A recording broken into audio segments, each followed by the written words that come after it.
Welcome to the Leading Conversations podcast, sponsored by the Excel Leadership Network. On each episode, J.D. Pairing will have conversations with church planting pastors and leaders from around the country. You can learn more about how to connect with Excel at the end of this podcast. Let's join J.D. now and listen in on this leading conversation. Welcome to another edition of the Leading Conversations podcast with the Excel Leadership Network. And today I'm really excited to have with us the great, the wonderful, the marvelous Jeff Crandall. Wow, I hope I can live up to that. Well, we'll see. We'll see, Jeff. Jeff's from Arizona, but we're talking, he's in Southern California today. So beautiful weather down there or no?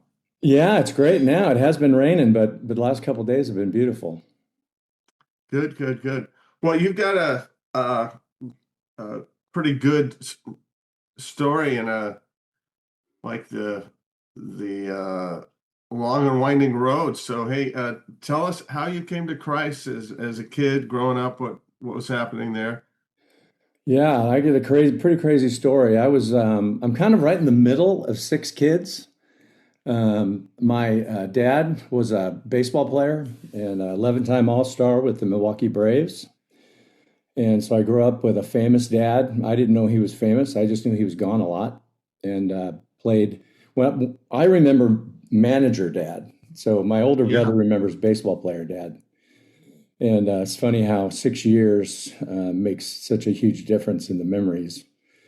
So did you grow up primarily in Milwaukee then? I was born in Milwaukee, but we moved when I was 3. So I just have pictures of me in the giant snowsuit, with my arms sticking straight out because it was so filled with fluff because it was so cold outside. But we moved when I was real little, so I don't have much memory of that. But my dad did the, traveling on the team plane with Eddie Matthews and Hank Aaron as a player. I actually, when my dad was managing the Brewers, they did an exhibition game with the Atlanta Braves at an All-Star break. And my dad gave me 2 big old boxes of baseballs. And I think there were 24 balls in a box. And he said, "Hey, Jeff, would you take these to Mr. Aaron in the visitors clubhouse and ask him to sign them for me?" And so I actually took, I think, 24 baseballs to Hank Aaron and asked him to sign them for my dad. And when my dad passed away, I still didn't have one. Oh, no. So I ended up getting one when my dad passed away, but I was the only one at that point that didn't have one. 24 baseballs signed by Hank Aaron, but would be worth quite a bit of money right now. Yeah, he had given them all away by the time he had passed, but except for the one, and I ended up with that. Oh, good. Yeah, he was a good man, my dad. But he had he was in professional baseball till he was 72 years old, and Wow. He passed away when he was 92. So he was a good baseball man. Yeah, so I was that kid, I grew up in this family that had, it was a tough growing up with dad being gone. And my mom had lost three kids. And so we had 3, one died when he was like 7. And then we had 2, one died when he was like 3 minutes old. They knew he was going to pass away because he had a tough, being in utero, it was tough. And they knew he had problems. And then there was another one who had miscarried. So my mom had a tough time. So with 6 kids, it was a tough time growing up. But I was that kid in the neighborhood who was always trying to find somebody to take him to church. And so I'd find somebody, some family. This day and age, you couldn't do that because everybody's so protective of their kids, which justifiably so. I was pretty fortunate. But I remember some wonderful ladies that would take me with their families and found Christ at a pretty young age. My brother actually accepted Christ when he was 16 and took me to what was then First Baptist Church in Fullerton, which is now Wilshire Avenue Community Church. Oh, really? Yeah. And I accepted Christ when I was 11 and was baptized the Sunday before Christmas in 1972. So, yes, I'm just that old. I'll be 65 in January. Just a kid. Yep. But I'm trying to use my age now to my advantage to help people. So we'll talk about that. Medicare, that's the thing. Yep, I'm all signed up, ready to go.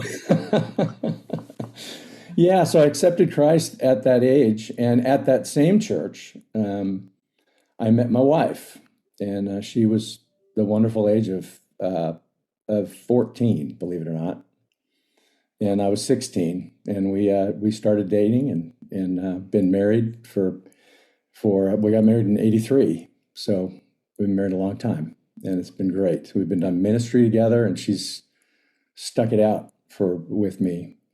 So I accepted Christ pretty young and followed What Jesus. caused you to want to go to church? I mean, were you raised was it a Christian family, or what was it that had you roaming the neighborhood looking for hitching a ride to some church? What's the deal there? It's hard for me to know. I know when my dad passed away, you start ruffling through all your papers. My dad did have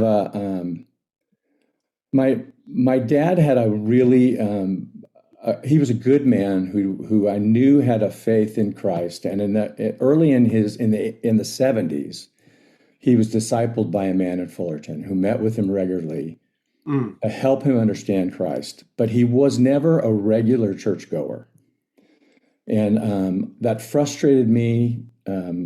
After I accepted Christ, it frustrated me that Dad didn't go. So I'm not direct. I'll answer your question in a second. Yeah.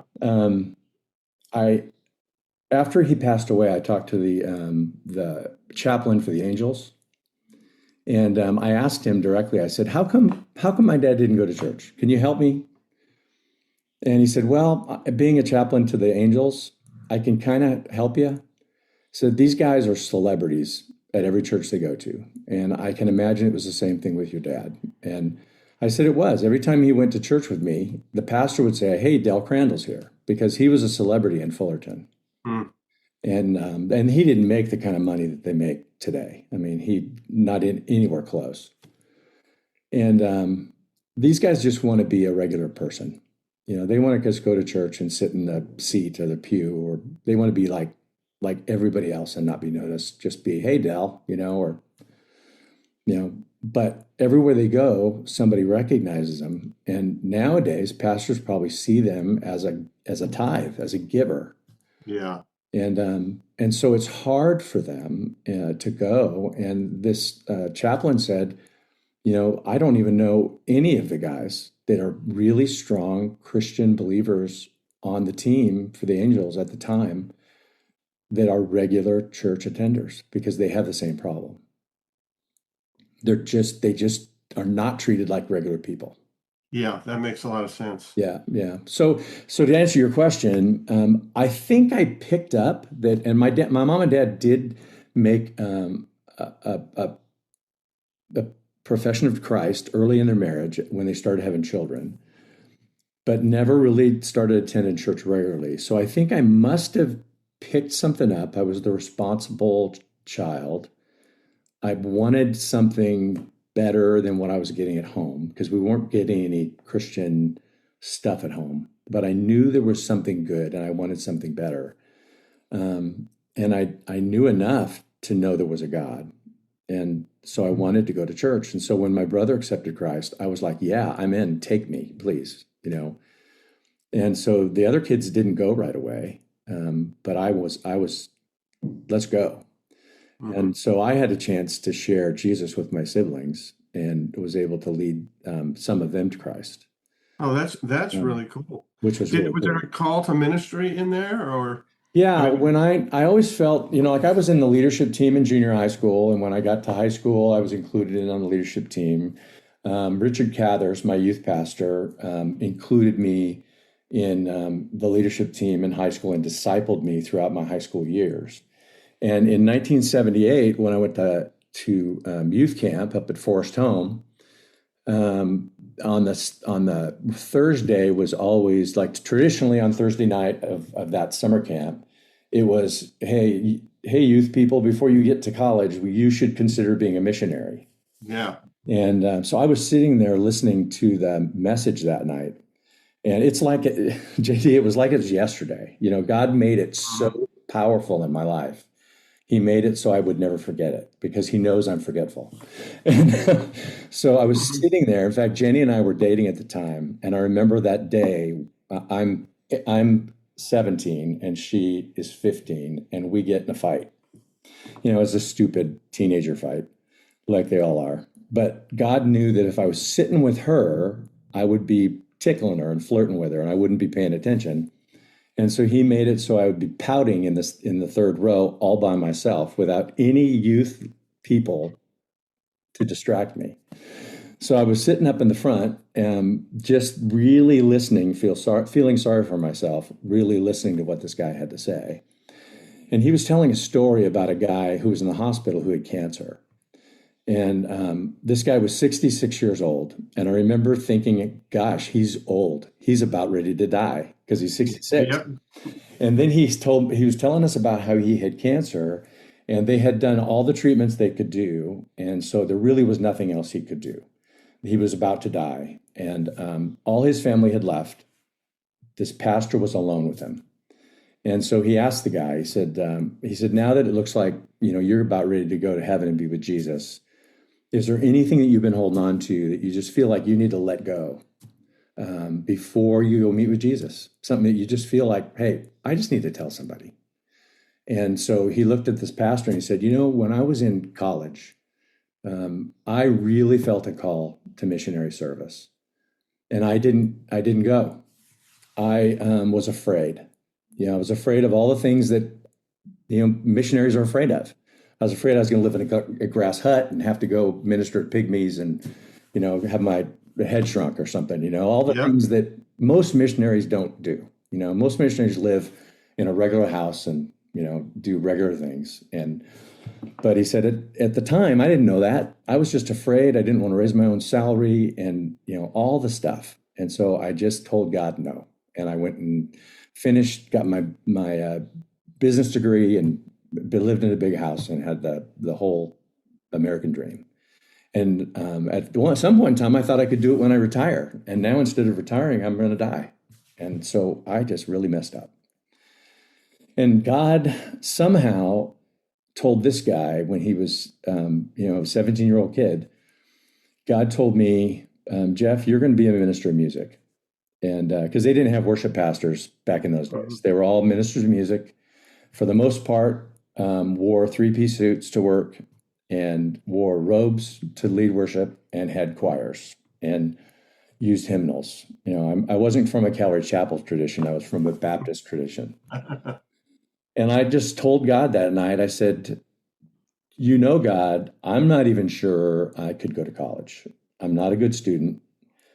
And I don't do three-piece suits, and I don't do robes, and I don't even think I want to do hymnals. I'm not your guy. I mean, I felt like Moses having this conversation with God. And I was waiting for him to say, that's okay, Aaron's going to come help you. But he didn't say that. He just said, no, you're going to do this. And when the time is right, don't be that guy. And you are the right guy. You just have to wait for the time. And when the time is right, don't be afraid. Do it. And so that night, I promised God that I would do it. And I knew that the path would be windy and it wouldn't be normal, but it would happen. And so that don't be that guy theme was imprinted like a tattoo in my brain. And so I went on from that night and I told Richard and I told Jenny, because we knew even at that young age that we were going to be together somehow. So that night I committed to full-time ministry service. And it happened. It was just a really weird path. What happened when you told your parents? I'm not sure I told them right away. I think it took some time. They don't know yet. Yeah. Well, because my path was really strange. I mean, I went to Cal State Fullerton, and the first challenge of education, I mean, I really wasn't a good student. I mean, even to say I was a solid C student was an exaggeration. I mean, I kind of got through high school on personality alone. I really was not good. My study habits were horrible, partly because my family life was really bad.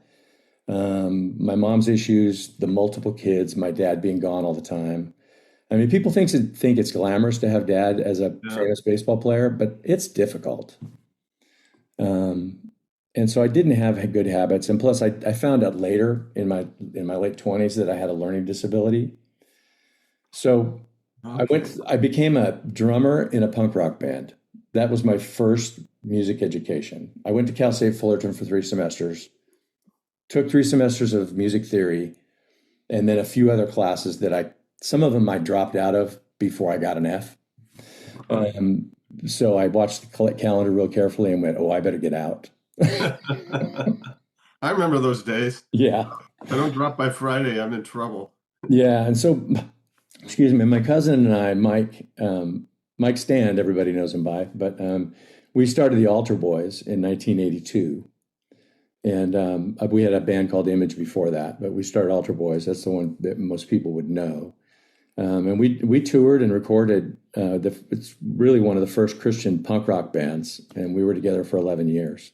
Where's the punk rock haircut? Where is this? It became gray, and it became thinner than it used to be. It was an 80s mullet. Did you have a punk haircut? Not anymore. It was like this for a while, but you did have for a while. I had like a flock of seagulls for a while. All right. It came up front, but yeah, we had the 80s mullet, the big hair, Sure, giant thing. Yeah, but we did that in fact, we actually released our last album in 2018 called No Substitute. So played for our last what most likely will be our last time. So at House of Blues in Anaheim. That was fun. Oh, wow. Yeah. So you're in this punk rock band. Yep. Christian punk rock. Yeah, and we toured all over the place, and just really saw a lot of kids come to know Jesus, and had a really good ministry, and the ministry continues on because dads are sharing it with their kids, and we still get messages and about the difference that we made in the lives of high school and college kids, and we're thankful for that time. And I think the church that God had called me to minister in, and with it aligned with the theology that I've really lived by, and that God had that I believed in, was not ready for a guy like me to lead worship. And so we ended up in the high desert, and going to Tom Mercer's church, High Desert Church. It was High Desert Baptist Church at the time, Mm-hmm. and they needed a worship pastor, and I had heard God, and this is a big time when that theme "Don't be that guy" came back. I went to their church, and I heard Pat Niemeyer, who was an intern at the church and was going into the International School of Theology, and he was doing a Sunday school class there back when they still had Sunday school for adults. And I heard him teach, and I heard that the International School of Theology, which is no longer there at Arrowhead Springs, was part of Campus Crusade for Christ. It's in Orlando, isn't it? No. Yeah, I think they have a remnant of it. I'm not sure what it looks like in Orlando, but I think they do have it in Orlando. But they had a certificate program there, so I could go there even though I didn't finish college. And God said, "Hey, this is your time. Go do it." And I said, "But I can't do that. I don't have a bachelor's degree." And he said, "Hey, I told you I'd be with you. Don't be that guy that chickens out. Don't do it." And I went, "Okay." And I did it. And I graduated, and I did pretty darn good in that program. And then I became the worship pastor of one of the fastest growing churches in the country. It was unbelievable what God had done. Yeah, it was pretty amazing. So I was there for 18 years. Well, I've tried to get Tom Mercer to say something bad about you, Huh. but he just doesn't do that. He speaks very highly of Jeff Crandall. Tom's a good man. Yes. Yeah, I enjoyed my time with him. It was good. And when you're a family, Families do have hard times, but families don't dwell on those hard times. They get through them. Yeah. And there were bumps. I mean, you don't go from 900 people, which is what it was when I started. Believe it or not, I was a children's director there first, and I'd never done children's ministry at all. But before that, but they believed in me and they wanted me on their staff. And then I made the transfer. I remember when I first went in there, I was their children's director at the time, and they needed a worship pastor, and I went in and I said, "Hey, Tom, I would like to be considered as the worship pastor. I think I'm your guy. I can do it." And he said, "What are you going to do? Lead worship from the drums?" And I said, "Hey, I could do that if I need to, but I play guitar too." Now, mind you, I was a lousy acoustic guitar player, horrible. I'm still not great, but I can do it. And I told him, I said, "Look, I can lead worship from the drums, but I can do it from guitar, and I can be fine." And he said, "Well, let's put you up there and see how you do." And then my son, years like when he was 13, he said, he like knifed me in the back one day. He said, "How long have you been playing acoustic guitar, Dad?" And I said, "I don't know, 30 years or something, you know?" And he said, "Well, how come you're not better?" And I said, "Well, because I'm a pastor who plays guitar." Okay. And I said, "There are guitar players who are pastors, and they're probably not as good at being a pastor as they are being a guitar player. I'm kind of the other way. People are what I do, and that's my main thing. And I play guitar on the weekend to lead worship. Oh, wow. But I'm not nearly as good as a guitar player as I am a people person." So you're there for 18 years, then what?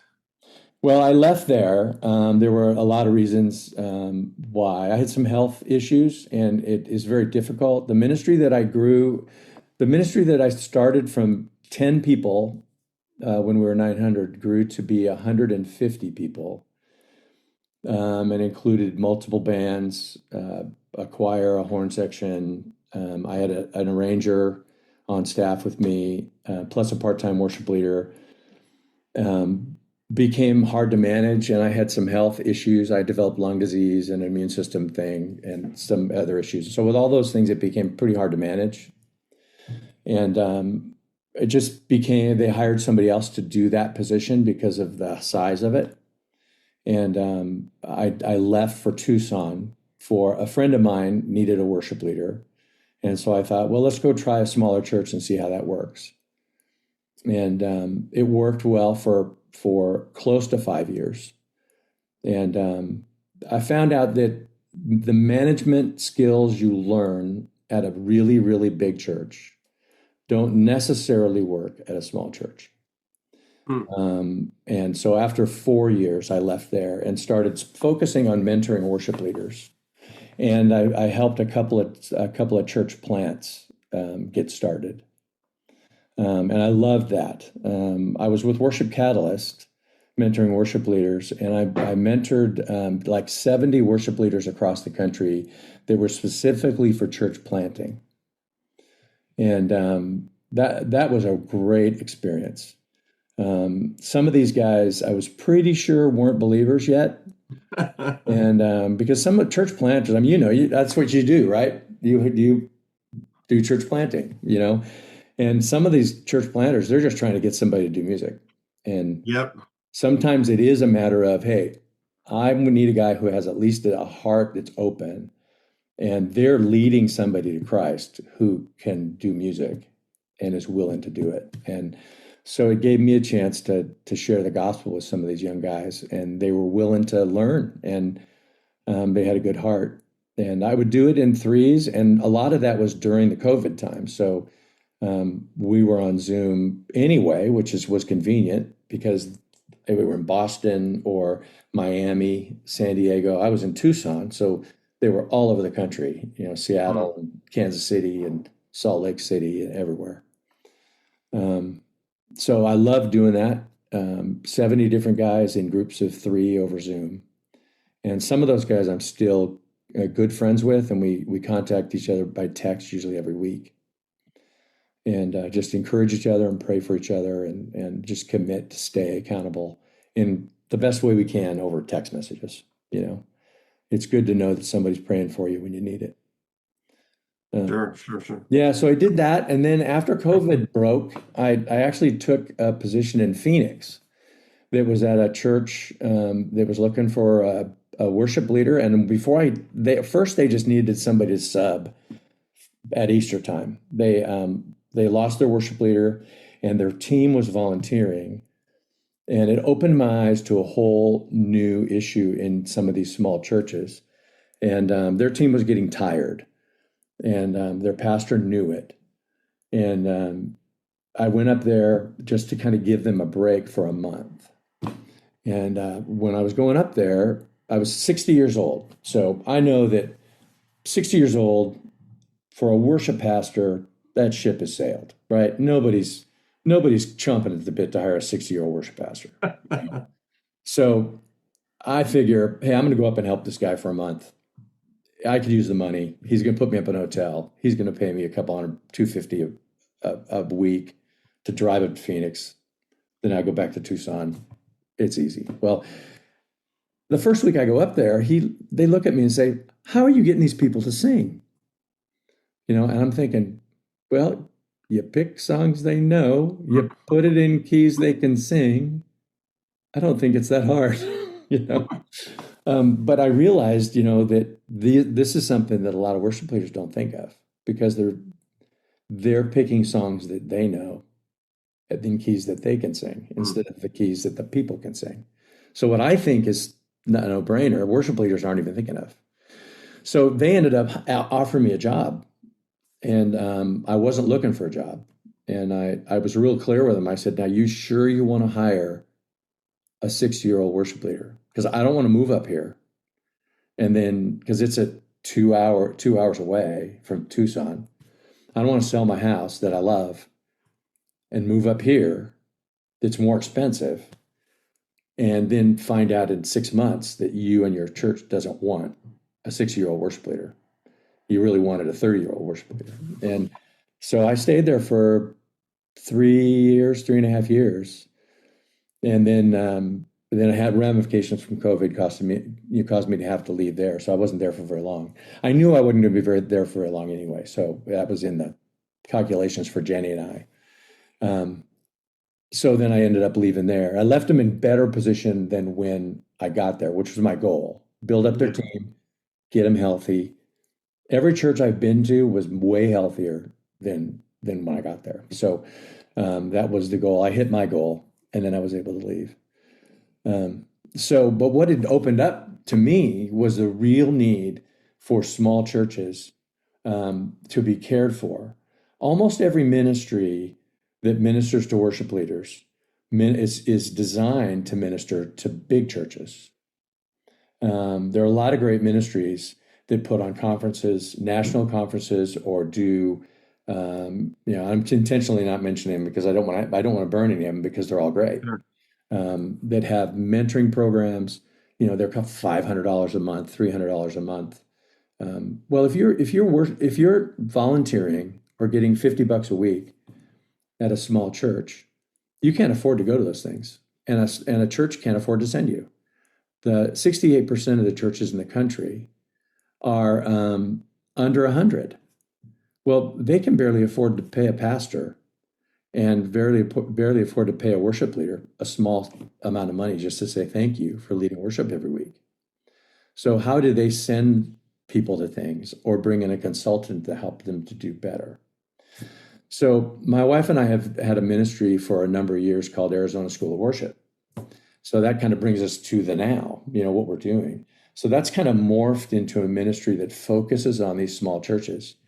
And I take my 34 years of worship leading experience in the mega church, the small church, the church plant, and I'm now focusing on these small churches to help these small worship leaders feel seen, feel important, feel like they know what they're doing, and help build the basics into their lives so that they know what they're doing, and help take the pressure off of the pastor to equip them. Because pastors are busy equipping their boards, preparing their sermons, putting out fires, that of church members that go rogue, all the things. I mean, you've been a pastor, all the things that pastors do. Last thing they have to worry about doing is corralling a creative worship leader that wants to do something crazy. Yeah. Wow. So it's a lot of talking, I know. So No. So, and for a while there, you're thinking about doing a church plant yourself. yes. Where are you at on that? Yeah, we Jenny and I years ago took the Blackaby Experiencing God study, and one of the things that is really powerful in that is to see where God is working and go do that. So when we moved to the Phoenix area, we moved to Sun City. Sun City is a 55 and older community, and what we noticed when we moved there is that there are a lot of people that have been wounded by the church, whatever that means. I mean, you and I both know that sometimes that could be nothing. Sometimes it's a big thing. They also are afraid of germs after COVID. Some of them are sick and don't leave the house very often. So what we have come into contact with lately is a whole idea of a house church.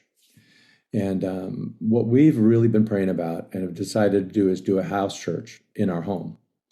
And so we've been praying about it and we've been researching it, and it's really becoming a really big movement. And so we've partnered with a friend of ours who's actually in Jacksonville, Florida, and we've started the very beginnings of a house church. We had a gathering, including Jenny and I. There were 7 people there on the 16th of November. We just had a dessert. We got together and just had good time of talking together, and then let them announce to them what we were going to do. And we're going to get together in December, and then we'll decide an actual start time. The goal is just to meet in the afternoon on Sunday, and then do a house church meeting in the afternoon Sunday. Invite the people from starting with the people on our block and our street, and then as we grow, we'll train a leader to start another house church nearby.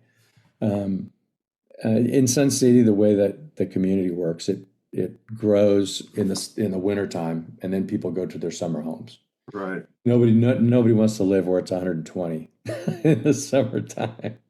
So, but the idea is to provide a house church community for people who won't go to a legacy church, a brick and mortar building, for whatever their excuse is. Some people you're just not going to convince to go. And these people need the gospel. I mean, some of them are very old, and they're convinced that they're not going to go to a church building, but they'll come to our house.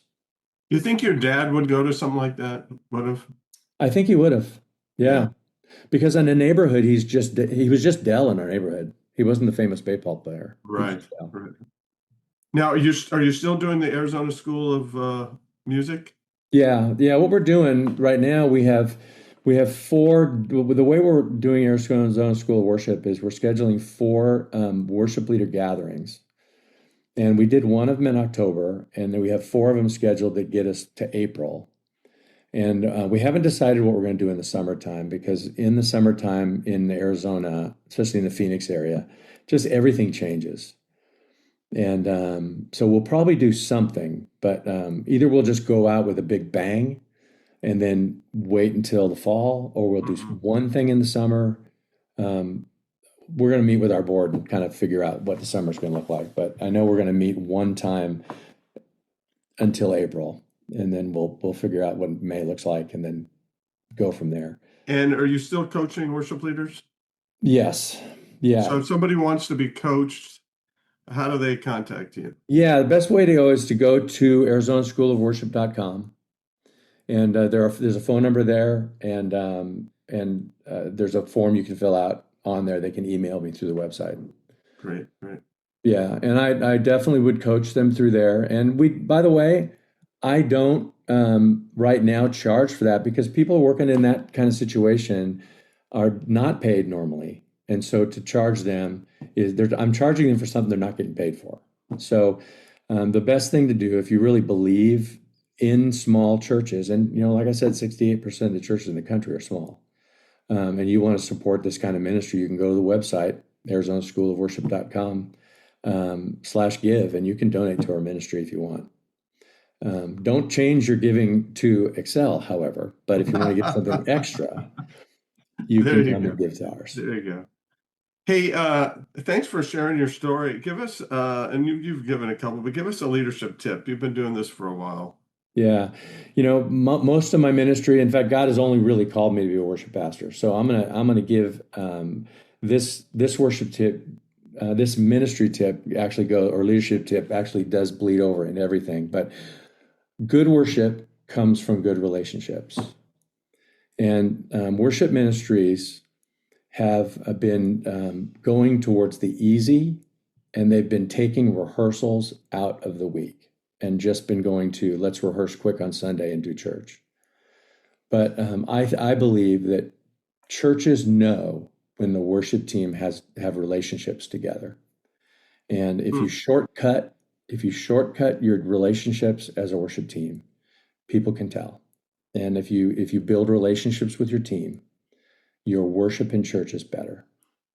And so I've always believed that more shorter rehearsals is better than one long rehearsal, because you can have better relationships that way.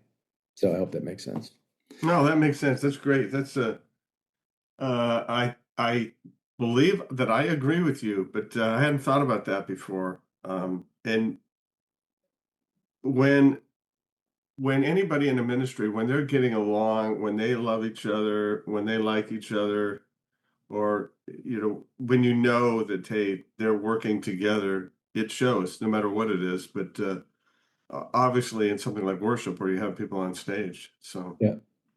Well, thanks for sharing your story. Thanks for your long and winding road, and it's not done. And I'm really looking forward to seeing what's going to happen with this house church in the future. So Thanks for your time. Yeah, God's got great things. And thank you, JD. I appreciate what you do. And man, it seems like you're posting a new church every day almost. So I'm excited about that. God's doing great things. He certainly is. Thank you for letting us be a part of your ministry.